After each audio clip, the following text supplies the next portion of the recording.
Hey mga brods, may balita nga po tayo dito kay Matthew Wright dahil balita nga na gustong kunin na rin ito ng Beermen dahil nga sa maagang exit ng Beermen na alam din nating matagal nang naghihintay ito ng next season dahil nagre-rebuild nga sila at gustong nang bumawi at ito talagang gutom na silang manalo ulit at ito gusto nilang offera ng malaki. Ito pong si Matthew Wright. Alam din naman natin na galing itong PBA ng Phoenix Super LPG Fuel Masters. Ito pong si Matthew Wright kaso na-offera nito ng ibang bansa ng Japan B-League na bigla itong napunta ng Kyoto Hanaris. Pero ngayon, kasalukuyang naglalaro at na-trade dito sa Kawasaki Brave Thunders dito pa rin sa Japan B-League mga kabrods Division 1. Well, itong si Matthew Wright, isang 6'4", 34 years old na prime pa rin niya hanggang ngayon dahil ito ay isang sharpshooter. Ang SMB kasi, ang isa sa mga hinahanap nila ngayon ay talagang sharp mga kabrods as in sharpshooter na katulad ng isang Matthew Wright. Parang Marcio Lassiter lang. Pero sa edad nga ni Marcio, alam din naman natin na hindi na rin nabata ito pong si Lassiter. Kailangan din niya ng backup shooter dito sa SMB. Kaya gusto nga nilang kunin si Matthew Wright. May balita nga dati na before kunin ng Kyoto Hanaris sa Japan, ito pong si Matthew Wright nung nasa Phoenix pa ito, gusto pala itong kunin ng SMB kaso naunahan sila ng Kyoto mga kabrods. Pero ito gusto pa rin nilang offeran at ito mga kabrods sabi nila gustong offeran ng 1 milyon kada buwan. Ito po si Matthew Wright ng SMB. Yes, 1 milyon, syempre napakalaki nun mga kabrods para ka nang sumasahod as a superstar. Well, deserve din naman ni Matthew Wright kung offeran siya ng ganon dahil isa rin siya sa mga captain na rin dyan sa Kyoto Hanaris dati. Well, dito sa bago niyang team sa Kawasaki Brave Thunders, parang ganon din.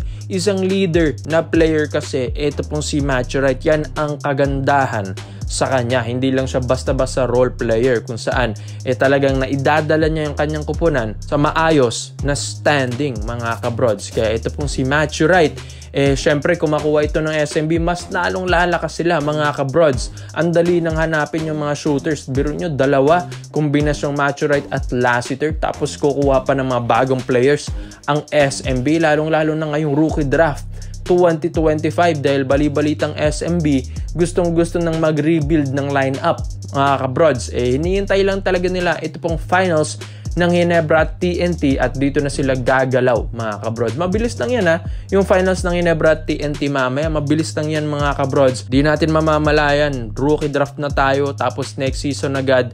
Kaya ang SMB, eto gumagalaw na sila, ginagalaw na yung baso dahil nga syempre ang laking kawalan yun sa kanila, lalong-lalo na't nadismayan nila yung fans dahil maski playoffs hindi man lang nakapasok ang SMB ngayong Commissioner's Cup 2025. Kaya ito, ang lalakas na ng mga players na gusto nilang kunin.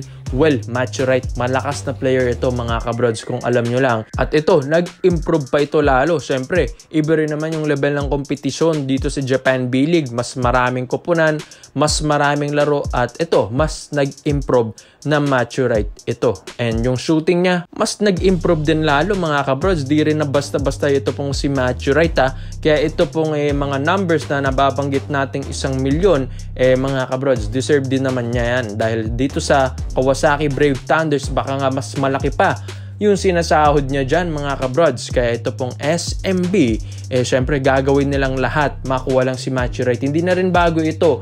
Maski nga sa Ginebra, nakukuha nila yung RJ Abrentos from Japan. Basta offera nila ito ng malaki. Kaya kung mga kabrods, Matthew Wright to SMB, malaking bagay ba siya dito mga kabrods? So dito naman po tayo sa kabilang balita naman natin mga kabrods. Ito na nga, si Kai Sotto. Yes, ito pong si Kaiju, ang 7'3" big man ng Pilipinas mga kabrods na kasalukuyang naglalaro nga sa Koshigaya Alphas mga kabrods. Ito po kasing si Kai Sotto, alam din naman natin na nagpapahinga ito at nagre-recover sa kanyang injury sa tuhod mga kabrods. Kaya ito, gusto ngang offeran pala ng Ginebra ito mga kabrods. Ang laking offer pero kasi syempre alam naman natin si Kai, ang focus nito NBA. Pero sinabi na rin ng kanyang tatay, ang kanyang father na si PBA legend din, Ervin Sotto mga kabrods, na open naman palagi ito pong door nila na pumasok ng PBA. Ito pong si Kai Sotto. Syempre hindi na rin yan mawawala sa option ni Kai mga kabrods. Pero ang Ginebra, gusto nga nilang offeran si Kai ng malaki dahil alam nga ng Ginebra na magkakaroon tayo ng rookie draft 2025. At syempre, hindi na rin naman basta-basta ang isang Kai Sotto.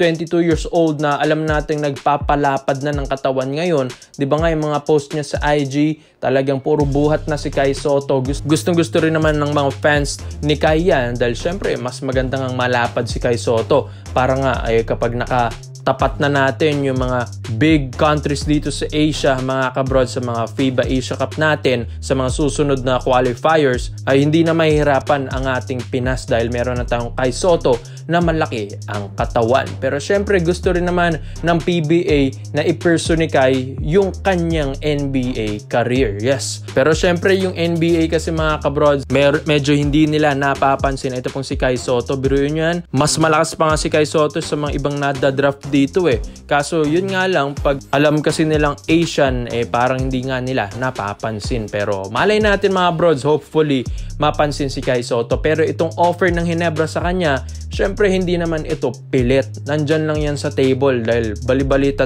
2 million a month nga daw ang gustong i-offer ng Ginebra. Pero yan ay ayon din sa rumors and reports natin na yung 2 million kada buwan kay Kai. Pero syempre, kayang kitain ito ni Kai sa mga Japan B-League at mga ibang liga dyan. Pero ito pong Ginebra, nag-offer kasi ito under the table, mas malaki pa sa 2 million ang sasahurin dito ni Kai Sotto. Pero sa lahat ng mga fans ni Kai Sotto, maski nga Ginebra fans, syempre mas gugustuhin nyo na lang na sa ibang bansa maglaro si Kai para nga mas mag-improve siya dito. Hindi naman natin sa minamaliit ang PBA, pero yun nga, napag-iiwanan na rin kasi tayo ng ibang bansa na liga. Hanggang ngayon 12 teams, 13 teams pa rin tayo, di ba mga kabrods? Well, sa ibang liga may East and West na, and ang dami ng teams talaga like Japan B-League. At kung sa ganun, mas mag-i-improve yung player talaga doon. Kaya sa edad niyan 22 years old mga brods, marami pang pwedeng ma-improve ito pong si Kai Sotto. Kaya aabangan natin ito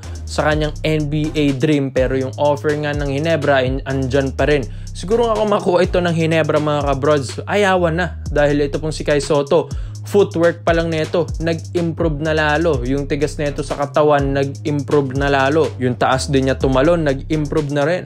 Yung tigas niya, nag-improve na rin kahit papano mga brods. And yung kanyang confidence level, yan ang pinaka nakikita natin kay Kai Sotto. Kaya nga itong last Gilas stint ng Gilas Pilipinas mga brods na walang Kai Sotto, di ba?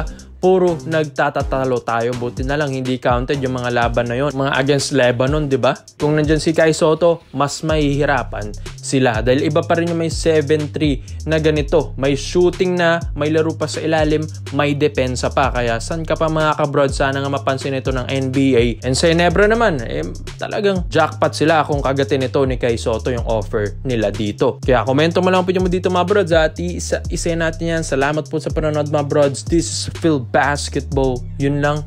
I'm out.